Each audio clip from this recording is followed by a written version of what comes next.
কোটি আমির ভান্ডার দরবার শরীফের অন্যতম সাজ্জাদানসীন সকলের প্রিয় বাজন শ্রদ্ধাভাজন ব্যক্তিত্ব বিশিষ্ট আলেমদ্দিন পীর তরিকত রাহনুমায়ে শরীয়ত শাহ সুফি সৈয়দ আল্লামা ফরিদুল আফসার আমির মাদ্দাজিলুল আলী সাথে উপস্থিত হয়েছেন আমির ভান্ডার দরবার শরীফের অন্যতম সাজ্জাদানসীন পীর তরিকত শাহ সুফি আল্লামা সৈয়দ বদরুদ্দোজা আমিরি।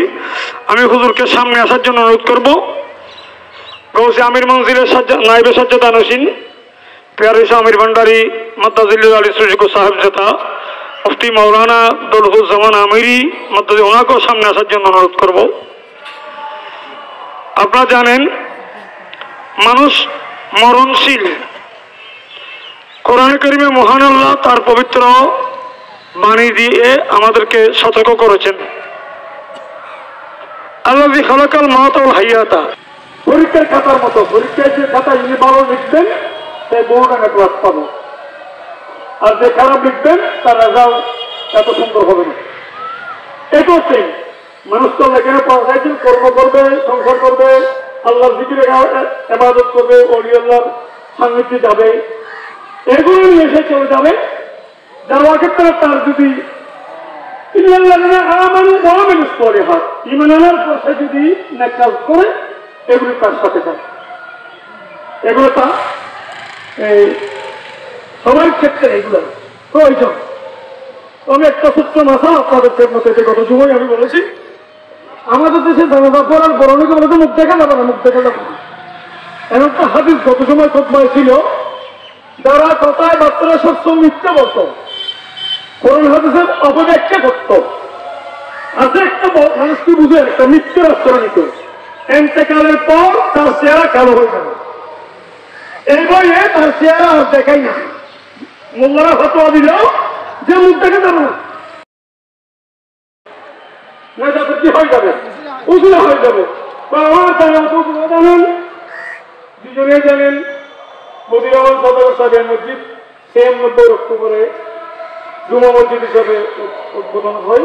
এখন ২০২৪ অক্টোবরে ২৮ শেষ ২৯ বছর হচ্ছে। তিনি এই মসজিদে দ্বিতীয় জন্ম করেছেন, প্রথমবার নির্মাণ, দ্বিতীয়বার পুনর্নির্মাণ, অনেক সহযোগিতা করেছেন। এতেকাপ কন্টিনিউ এতেকাপ থাকতেন এবং ৭৭ নম্বর সহ জুমাসও এখানে মসজিদের কাজের জন্য খুবই নিবেদিত প্রাণ ছিল। আমরা আজকে আল্লাহর কাছে ফরিয়াদ করব, রাসূল পাকের হাদিস বলেন, নবী সাল্লাল্লাহু আলাইহি ওয়াসাল্লাম মান বানা লিল্লাহি মসজিদান বানাল্লাহু লাহু বাইতান ফিল জান্নাহ, কামা ক্বালা আলাইহিস সালাতু ওয়াসসালাম। রাসূলুল্লাহ সাল্লাল্লাহু করেছেন, যারা মসজিদ নির্মাণে এগিয়ে আসবে আল্লাহ তার জন্য জান্নাতে একটা কামরা তৈরি করবে। তাহলে হাদিস যদি রাসূলের হয়ে থাকে, আমরা তো বিশ্বাস করি নবীর বাণী সত্য, যেহেতু রাসূল আলামিন রাহমাতুল্লাহ তার বাণী মিথ্যা হতে পারে না।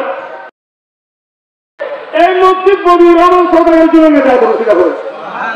আর কিয়ামতের মাঠে হানায় কাবা ইঞ্জিন হবে, বিশ্বের সকল মসজিদ সেই ইঞ্জিনের বগি হবে, সেই বগির সাথে বাজির কেন্দ্রের কানেকশন থাকবে।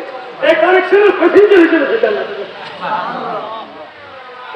এটা তো আমি একাই কাছে বললাম, আপনারা যে হয়েছেন, আমার বাবা চলে গিয়েছেন, কিন্তু তারা এখনো পর্যন্ত আমাদের সাথে রয়ে গেছে। আরো উপস্থিত আছেন এখানে আমার বাবা হযরত আমির নলিয়া, হযরত আমির জুমশা কদ্দুসুল আজিজের আমির ভান্ডারি কদ্দুসুল আজিজের মুরিদান ছিলেন। ওনার বড় শাহজাদা আজকের জানাজার নামাজের ইমামতি করবেন এবং আমির নলিয়ার এই নুরুল্লাহ আলাদা ৫ জন উপস্থিত আছে। বিশ্বাস করছি আমাদের পরিবার থেকে আপনারা এসে আমাকে আমার বাবার জানাজার নামাজে উপস্থিত হয়ে আমার